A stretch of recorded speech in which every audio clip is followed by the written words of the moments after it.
Broadcast for shooters, hunters, and gun enthusiasts. This is the Firearms Radio Network.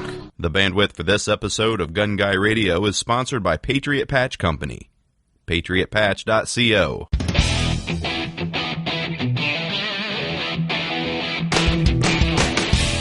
Welcome to episode 230 of Gun Guy Radio. This is a podcast that shines a positive light on the firearms lifestyle. I'm your host, Jake Challand, with co-host Zack Carlson. This is your weekly dose of positive firearms talk without the politics. Hey, Zack, what's up? Hey, what's going on? Did you have a good week so far? So far, so good. I guess, surprise, I didn't do much in guns this week, but I did start putting stuff in that gun cabinet behind me here, and those big bins that come with it are giant. Those I never had bins that big, that style. Although they do crack if you drop them when they're cold. So they're brittle plastic. Well, do they hang from the little lip like the other ones do? Is it like a little finger length? Yeah, it's a finger of metal that slips up in there, right? Yeah. So they hang from that lip, and I put. I should have opened the doors and showed you, but on the right side, there's I think 4 of them on the far right side going up and down, and then there's actually 2 heavy-duty steel shelves, one on the bottom and one on the top. So they're in between those steel shelves, and so I threw in. I had like magazines and ammo and like hearing protection and stuff right here to the left of me on my desk, and so I threw all that into different bins and stuff. So that was nice to halfway clean off part of my desk, and then I had a bunch of ammo cans I threw in the bottom of the cabinet under that bottom shelf, and I still have room for more. And you could almost put a safe inside this cabinet. It's so big. A safe in your safe. So the big bins, if you say they're big, and how much weight can they hold? Because that's what I'd be worried about. It's like overloading them and then breaking that, because they're only held with that one ridge of plastic, right? Yeah, I was tempted to put one of my heaviest ammo cans in it and see what happens, but I haven't. I might do that with the one I cracked. It just cracked the side of it, and it's still usable. It didn't like shatter or anything, but it was out in the really cold part of the shop, and I brought it in here and dropped it. So that was probably part of the reason it cracked. It was so cold. Yeah, the brittle. I've noticed that with like Rubbermaid tubs. If you drop them, if they're cold, they'll crack, even if, and otherwise they wouldn't. But well, it's good.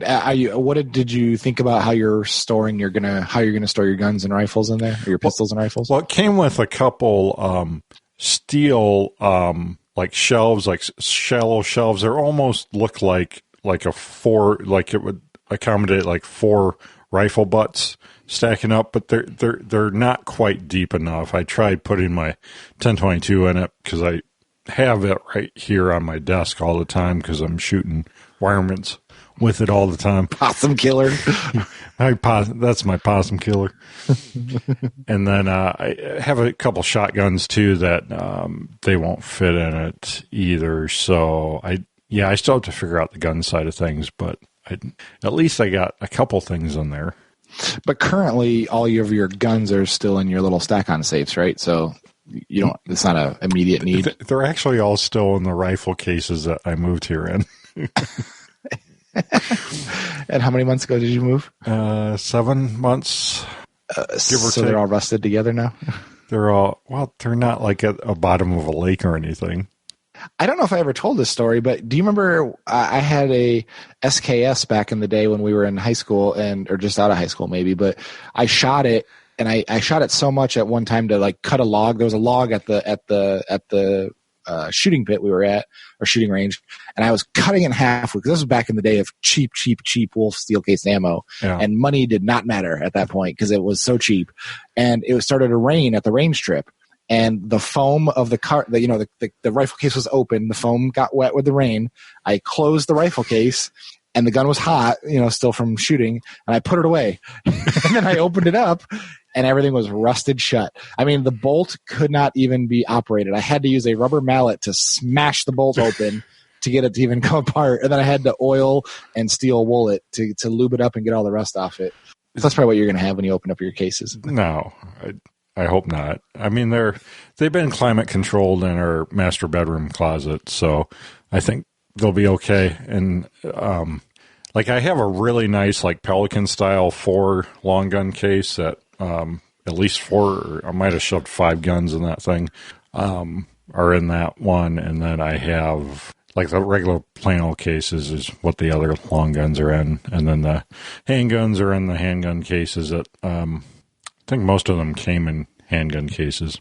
So, I used to have those Pelican cases, those like the 1750 rifle cases. And I had a couple of them. I just found them too bulky, too hard to maneuver. They are. They're terrible. They're terrible. Biggest pain in the butt. Yeah. Yeah. Yeah. They're probably great for travel, but for actual using it day to day, good luck. Oh, yeah, awful. Yeah, I've got this one, and this is like a Plano Elite series, and it's actually, I bought it at the Plano outlet store, and it says Gander, not Gander Outdoors, the current store. It says Gander Mountain on it. Like, they ended up with a bunch of Gander Mountain branded stuff when Gander Mountain went out of business, and so they were selling it at the Plano outlet store there in Sandwich, Illinois, before I moved. And it's Pelican quality, though. I mean, it's exactly like one of the nice Pelican cases, but it's made by Plano. Yeah, it's ironic with the Pelicans. We go to the gun shows and we bring pistols with us. And I thought I was going to be smart and order one of those Pelican cases. It's kind of like a big rectangle, but like a big shorty squatty, not a rifle one. And it was pre-cut for pistols, and it was meant for like Beretta M9s, and it had a little magazine pouch and everything. This case was like $400 and some odd dollars. And I get it, and it's the most inefficient use of space ever because it only holds like 20 guns.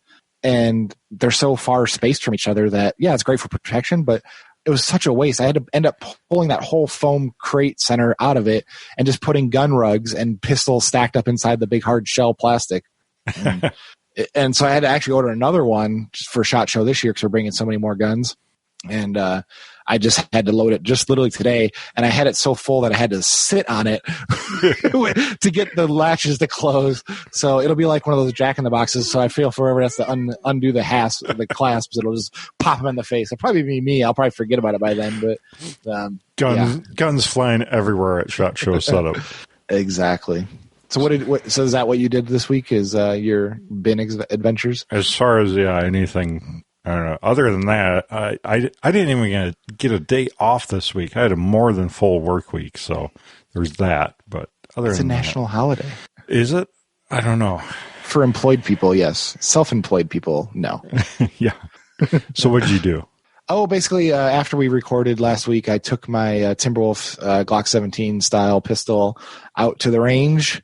I put a red dot slide on it that I had with a threaded barrel, and I shot with a Silencer Co. Omega 9K. And I really like that can for the size and everything. I don't know if you've seen the Omega 9Ks. I've got a Ghost 45, which is a dead air can, and the dead air can is just so long, and it's really a big can. But the Omega 9K is super short and squat, a little bit bigger diameter, and it looks right. But I've come to the conclusion that I don't think I like pistol shooting centerfire suppressed. I don't know. It just doesn't. It's quieter. I mean, you could technically shoot without earmuffs on and it doesn't hurt. That's good. But like I was getting a bunch of back pressure, like spit of the carbon back in my face. So that was, unpleasant. It was loosening up a little bit as I was shooting, which is not pleasant. And I don't know, just the weight and balance that it changes the dynamics of your pistol. I don't know if I love it. I think it's great to have for the purposes it needs to be there for, but like just recreational shooting for fun, I don't know if I like it that much. I mean, it's I don't know. Does that make me a bad gun person?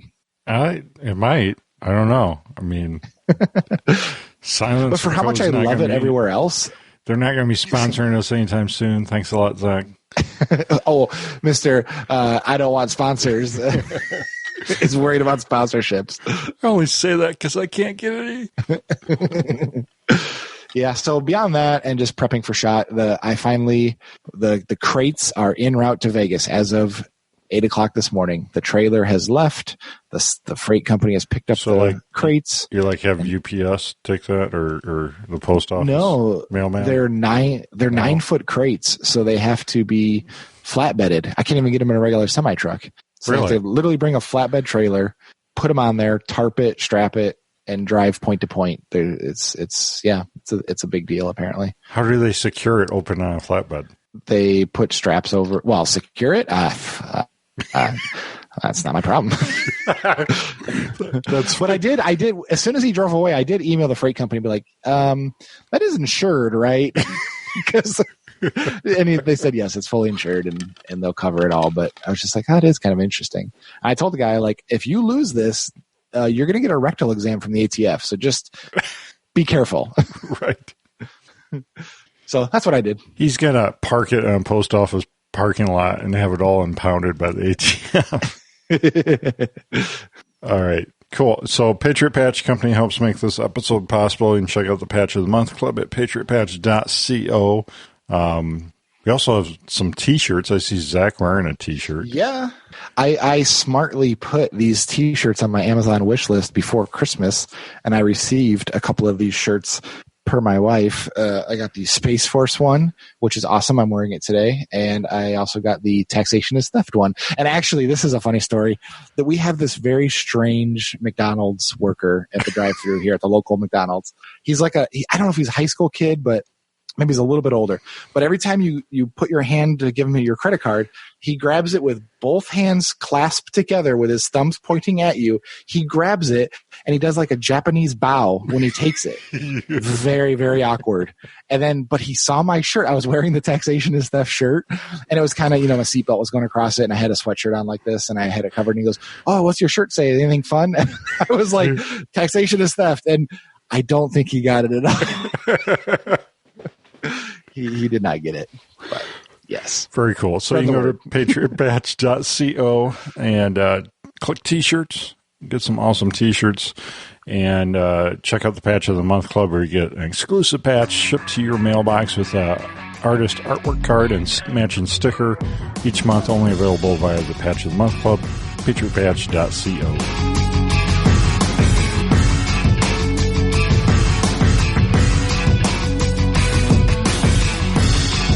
Main topic this week, we're talking, are guns a good investment? Question mark. So now, if you're any wives listening, turn this off. Yes. This is a husband only show. or domestic life partner, whatever floats your boat. This is your topic, and that's I think it's a good topic. So what made you think of this? Well, I mean, it's one of the it's at least in the top 5 reasons why people justify buying so many guns, other than, guns are awesome. But, a lot of people say, oh, it's a good investment. Oh, I'll get my money back. Or, so is it a good investment? Is what you have in your safe, is that something that's going to multiply over the years? Well, typically an investment isn't just getting your money back. It's increasing your money more than what you put in. That's what's an investment. Well, that's true. How good of an investment is it? If we can, if you can justify that it will increase your initial investment and earn you interest, profit, whatever you say, over time, how does it compare to like your house appreciating, over the next 20 years or stuff like that, good, solid investments that we can all agree that are good investments. I think you could even argue the house is an investment, but that's a whole different podcast. But because I looked at the equity in our home and I was like, oh man, that's a lot of money. Awesome. Great. And then I tallied up how many payments we've made and how much each payment was. It was about equal. I guess you got a free place to live. You could look at it that way for 5 years. I mean, that's worth something, but yeah, it's a whole nother topic. But yes, an investment in a gun. Did you sell this as your idea to your wife that these are good investments? No. She just, when I try talking about something I want to buy, she just rolls her eyes and she's like, you're going to justify it any way you want. I know you, so don't even try. My wife just says, how much is this going to cost? Yeah. Well, we both have very understanding wives. I think we have hit the jackpot in the understanding department. Absolutely. In every other department. Yeah. Yes, I agree. I don't know. I think there's a lot of people that do. I run into this all the time. Like, I mean, our CEO of our company has a boatload of guns that are, his quote unquote retirement plan. But a lot of those, are specific things. I think a lot of the value is driven by scarcity, right? I mean, that's because Glocks are not an investment, right? Because you can go anywhere and get a $500 Glock and you're done. And it's just like every other $500 Glock. There's no scarcity there. And they're making 1 million plus of them a year, right? So right. Glock not going to make it. And accessorizing a Glock is not going to help that investment either, just so you know. And that's my business, obviously, but or making it a Gucci Glock, yeah. Sorry. Yeah, it doesn't increase the value. It's just like buying a sports car and putting a bunch of crap on it. It doesn't make it worth more because of all the junk you put on it, and to anything, it makes it worth less. Well, that's a good analogy because a lot of people will buy quote-unquote sports cars, put a lot of crap on them, and actually almost devalue them because of the way they modified it. And you can do that with guns as well. You can devalue it by throwing tons of money at it in the wrong way. Exactly. That's why for anything like that, I always try to preach, make it what you want for the needs that you have. Don't make it trying to increase the value, because anybody, unless you're doing something very specific, anybody can replicate what you're doing. You're not adding any value there. So do it for yourself, but don't be any under pretenses about increasing its value. Well, and a lot of people, during this last, the whole Obama era of AR-15 scarcity, ammo scarcity, places like Cheaper Than Dirt selling GI mags for $100 and stuff like that, and people justifying it at the height of the market that these are going away. We're never going to see these again. This is a good investment, right? How many times did you hear that? Exactly. But on the flip side, I wish, I was around in 86. Well, I was around. I just was 4 years old. But, before the machine gun debacle, I wish my parents would have invested in that and bought pallets of machine guns. Zach, you really needed to have your crap together when you were 4. I mean, what were you thinking? I mean, that, and the same thing with the 94 ban. Like, if you would have bought a bunch of those items that were going to be in the assault weapons ban in 93, you could have sold them for a lot more. And some states are still dealing with that. Like, high cap Glock mags in some states are commanding an insane price. Right. But you can't count on that. Well, and a lot of trends like that you don't see until you're on the other side of it. So there's no way you could, that's like, I should have invested in VHS when beta was big, or yeah, exactly, or buying Apple stock when it was still in their garage, kind of thing. Right. And I get that, but there are some examples. I have a personal example that I'd like to kind of go through. Is when we were in high school or so, I don't know about you, I was poor, so I bought. Do you remember the Makarov pistols? They're 9x18 Makarov. They're a Russian, basically military import gun. Yeah. Just a simple blowback, fixed barrel, no tilting barrel or anything. The barrel was fixed to the frame, straight up blowback design, single stack, 8-round gun. I thought it was the bee's knees when that's all I could afford. It was the high point of the 2000s or late 90s, I should say. It was like a $90 gun. I remember buying it out. I think we talked about this in the last episode or an episode a couple ago, I think. But essentially that gun was, I think, $90. I tops 100. I couldn't afford anything else. And the same thing with SKSs. Do you remember when you could buy SKSs by the crate full out of Shotgun News for like $90 a gun? Yeah. And there's probably people listening to this and saying $90 a gun. I could have got them for 50, or when I was, 10 years prior. But when I remember seeing the prices and dedicating them to memory, it was like $89. Yeah. You remember those times. And so I'm guessing that was right around 2000, 99, 2000, somewhere in there.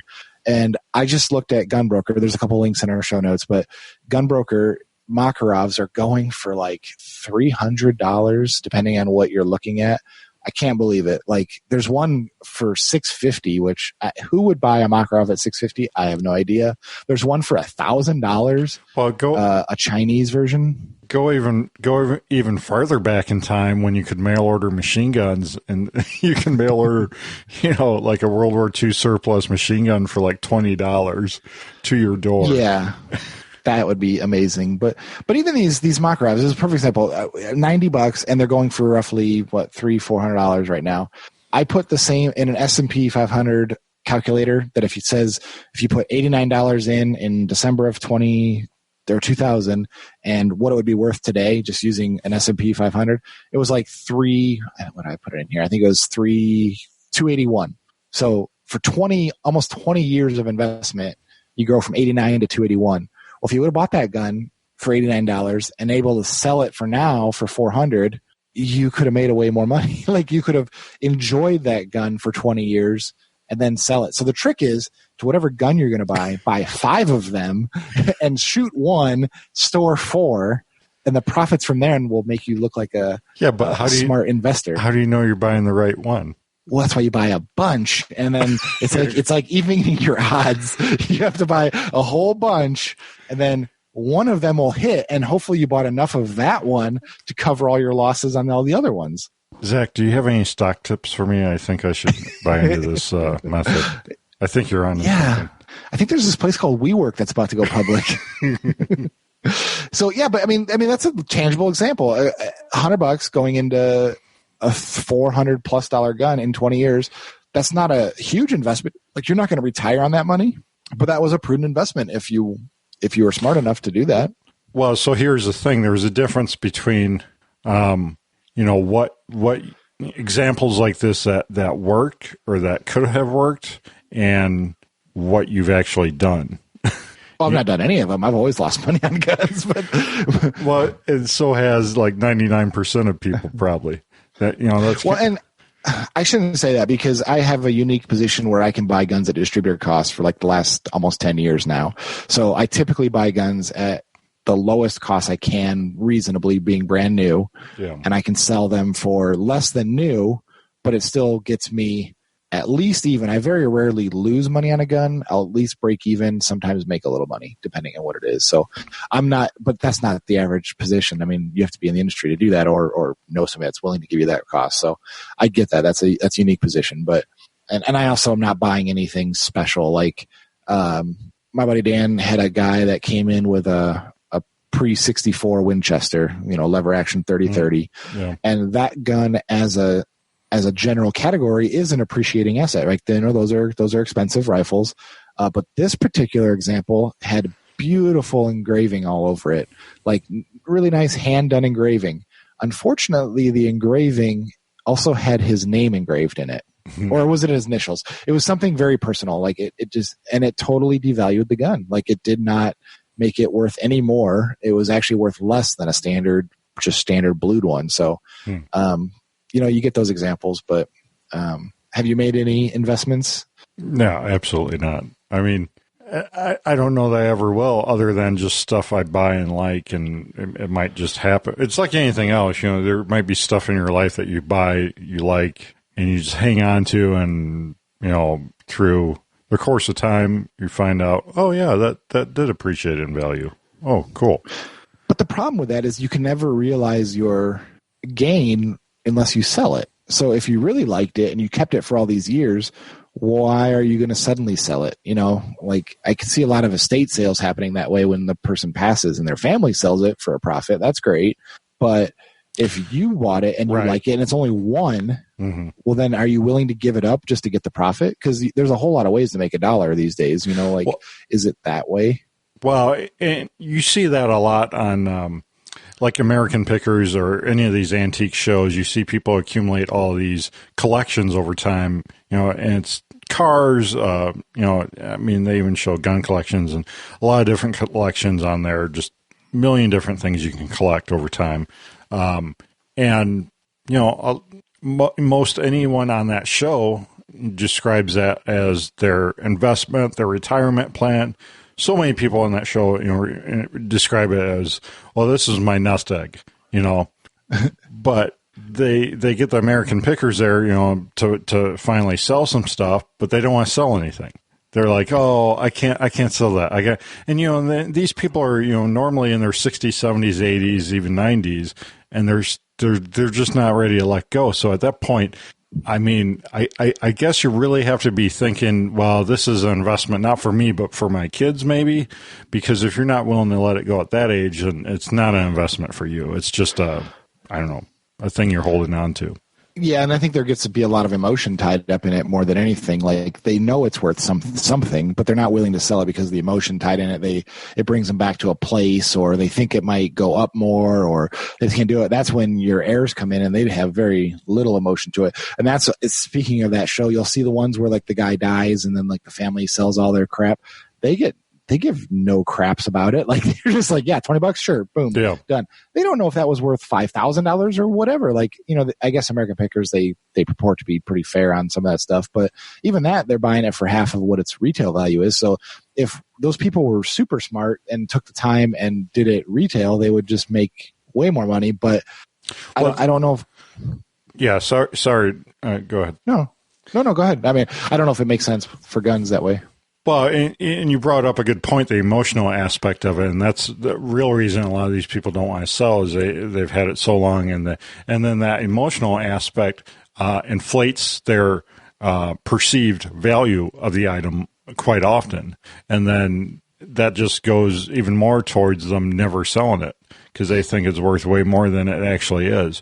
Or some collections, and this can happen and has happened in firearms as well, like things like jukeboxes and even like some of the soda machines, the Coca-Cola machines, some of those things, like they were just worth tons more money 10, 20 years ago than they are now. The market has just dropped out the bottom on those things, and you've got some collectors that just have warehouses full of them that bought when the market was high, and now, they don't it's not an investment. I mean, in their lifetime to ever recover what they spent on some of that stuff. And you could get into that very same thing with firearms.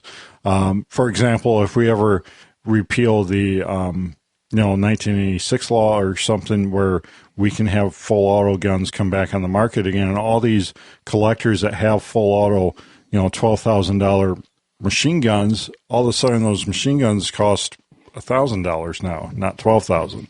And 12,000 is being very conservative. They're way more than that these days. 20,000, yeah. So I mean, a lot of things could change just because of a law or because of the market. Because it's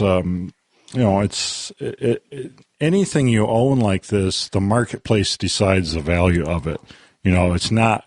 You don't decide the value of it. It's what people are willing to pay for it, and that can change at a drop of a hat.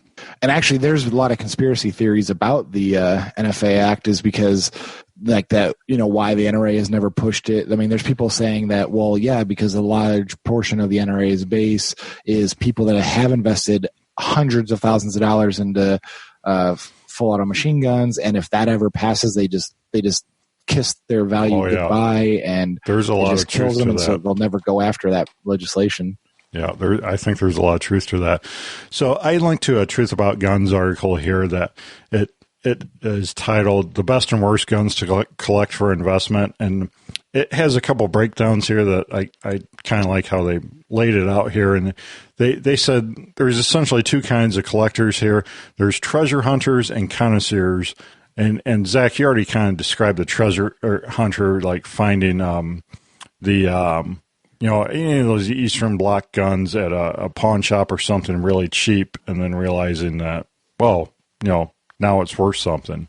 Mm-hmm. And so that's more of a, you're stumbling upon things at gun shows, yard sales, and looking for the hidden gems.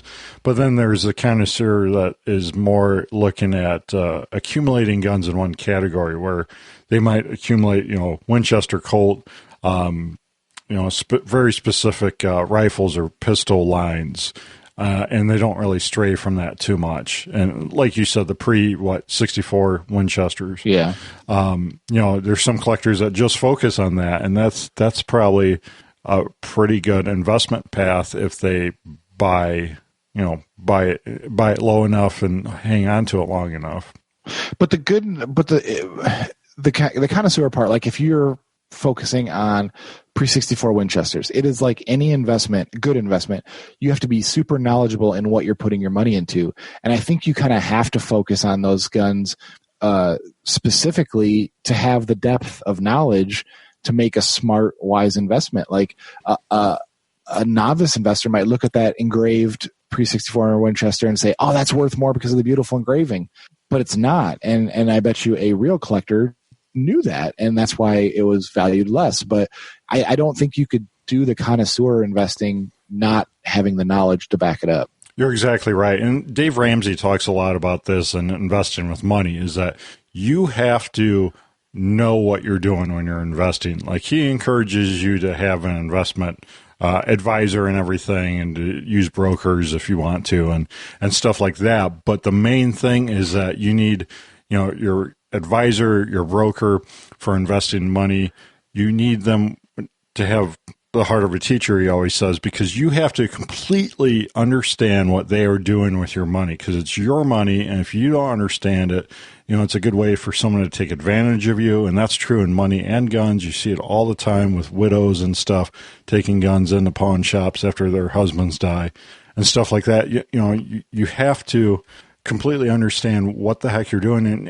And you mentioned something else, Zach. You have to have the long-term mindset, especially if you're a connoisseur type collector, of holding on to these for decades. I mean, decades. Because otherwise, there's no quick flips unless you just stumble upon, some crazy good deal. But that, that's like a once in a lifetime thing.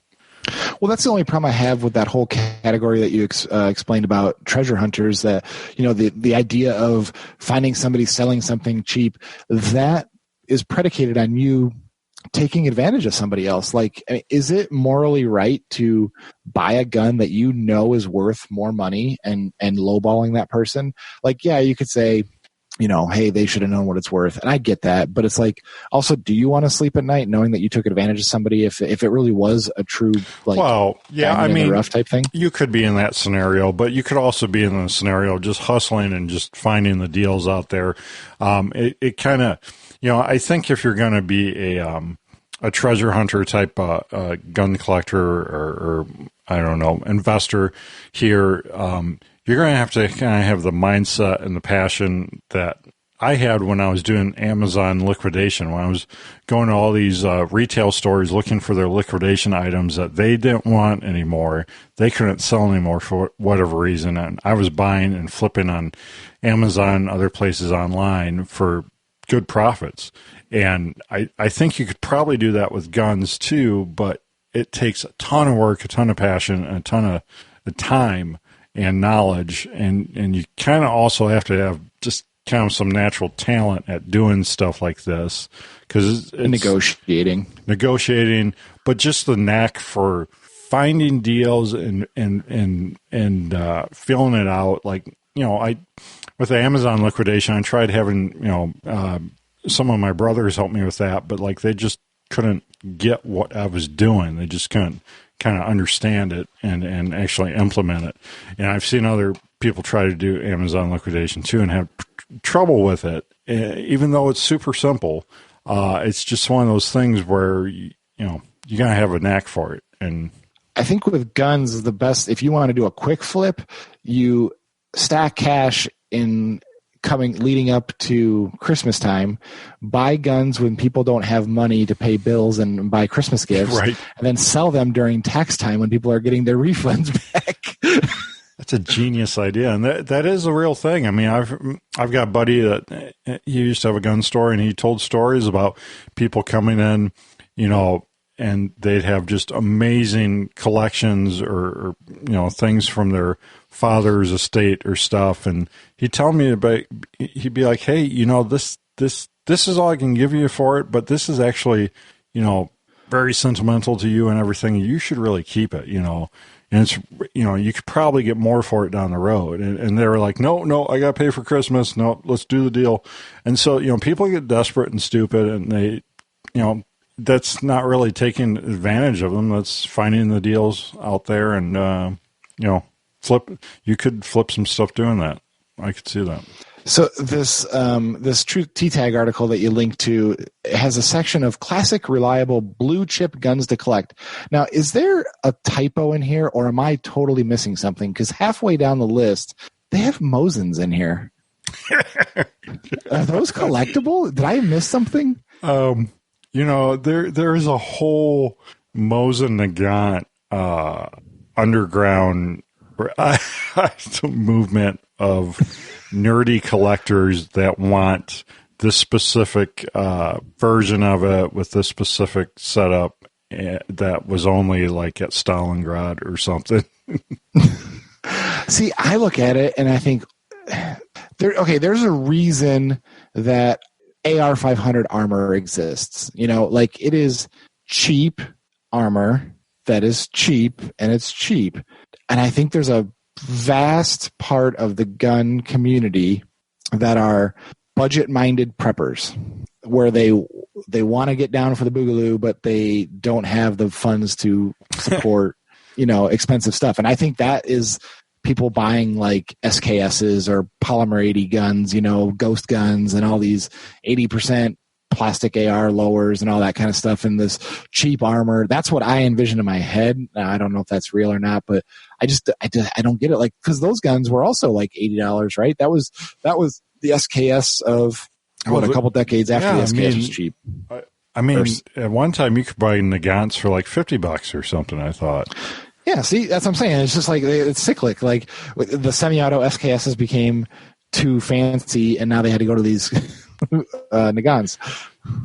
I don't know. I guess I don't get it. Okay. Well, a lot of this stuff in here they list is legitimate, old side-by-side double-barrel shotguns, depending on the model, of course, but Colt single-action Army revolvers, Lugers, Winchesters, Parker shotguns, World War II era Nambus, M1 paratroopers, Sharps, 1863 carbines, Mosins, but at the same time here, some of these outline things, like you said, you have to be knowledgeable because there's reproductions of the Sharps 63 carbines, and, you have to really know what you're looking for. And there's reproductions of Colts and Winchesters and all kinds of other things out there as well.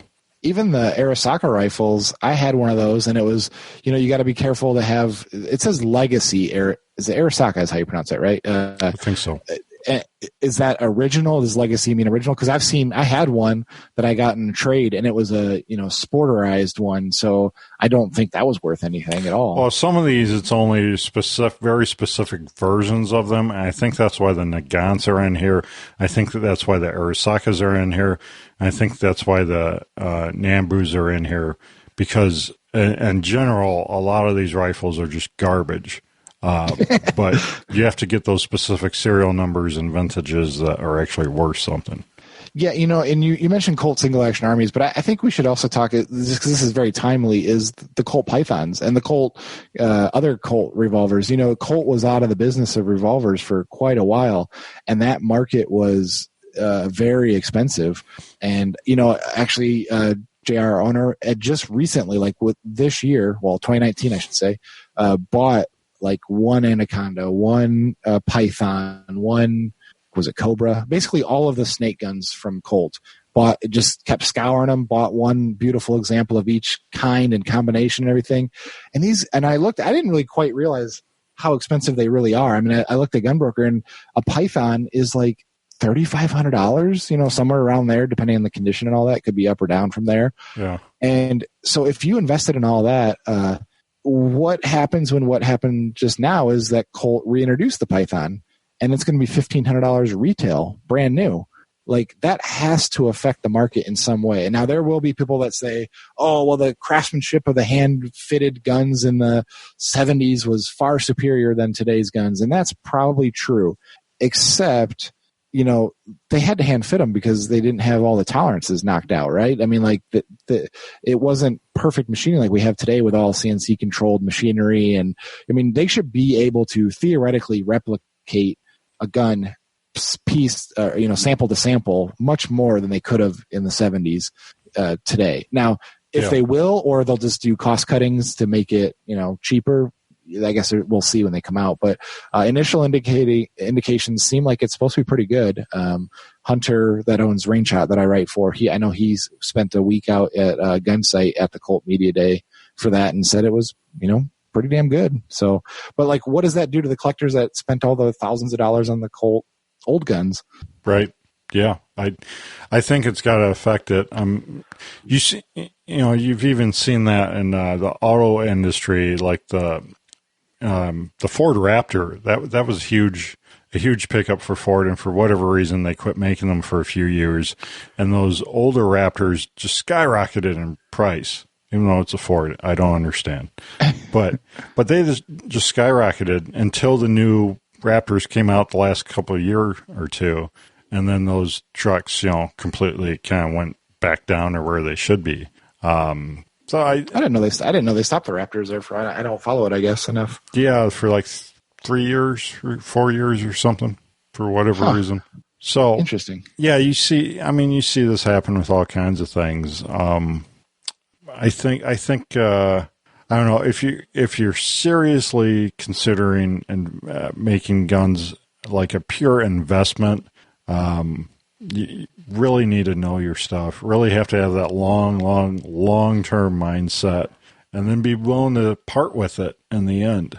Yeah, here's my problem with investing in guns. Like, yeah, okay, you're going to hold it for 10 plus years, and what are you going to do with it in that time? Like, every time, if I had an expensive gun, I'd be scared to handle it. I'd be scared of anything happening to it.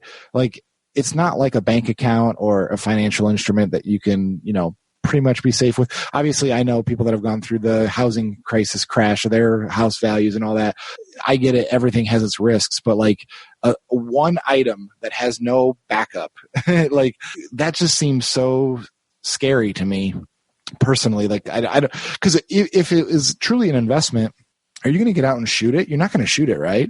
Right. If it's truly an investment, you want it unfired, right?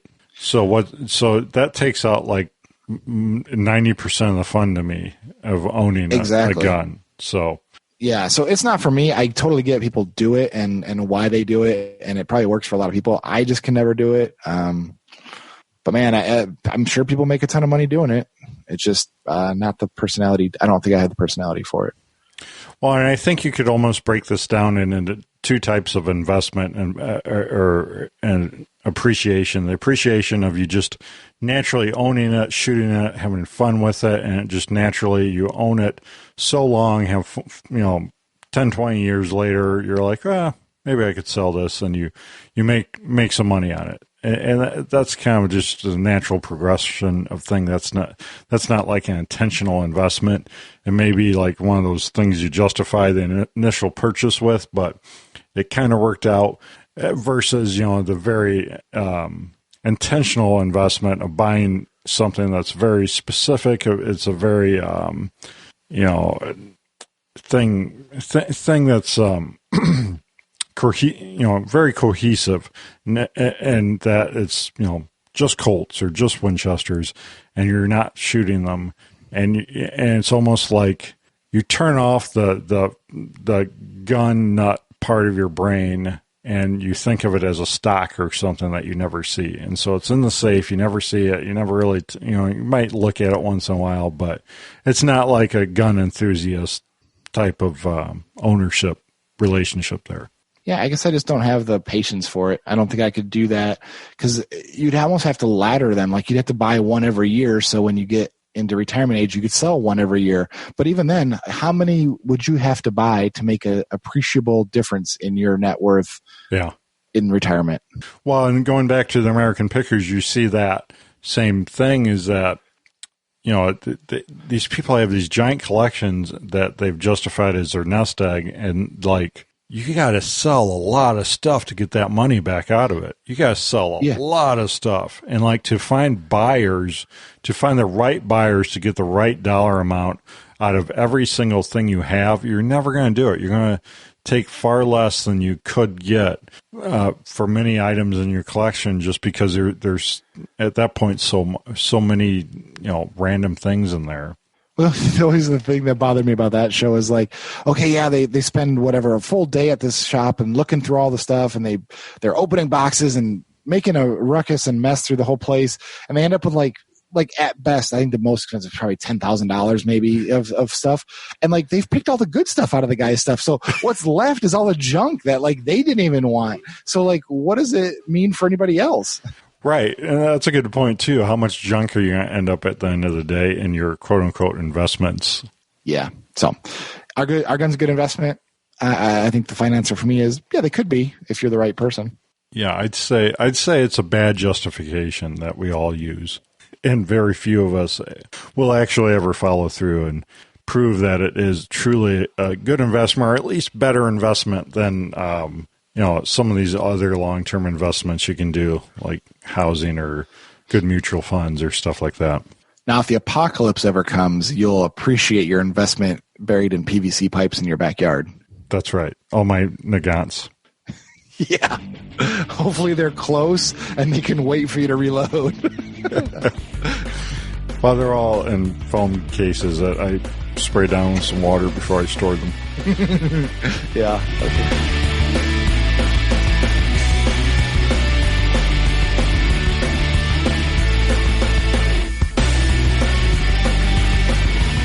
Well, Patriot Patch Company helps to make this episode possible. Check out patriotpatch.co. You can sign up for the Patch of the Month Club, get a unique patch sticker and artwork card delivered to your mailbox every month, only via the Patch of the Month Club. Also, check out the full catalog of patches, over 100 designs in the Patriot Patch catalog. You can find something you like for you or a loved one, patriotpatch.co.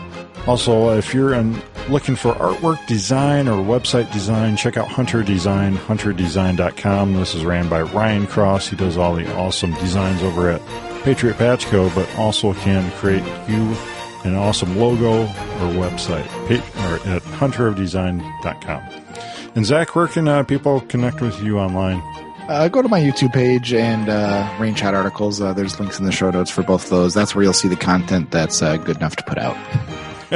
Well, you can reach us at gunguyradio@gmail.com. Don't forget to check out all the other awesome shows here on the Firearms Radio Network. And that's about it. Thank you, Zach. Thanks. See you next week. And we'll see you next week.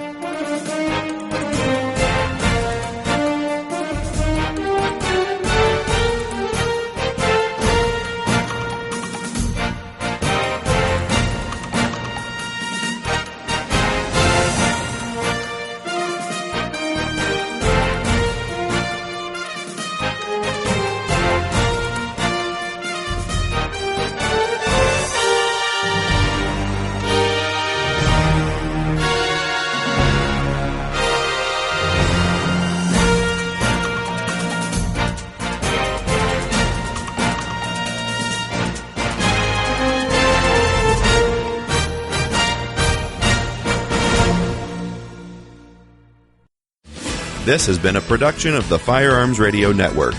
You can find more information at firearmsradio.tv.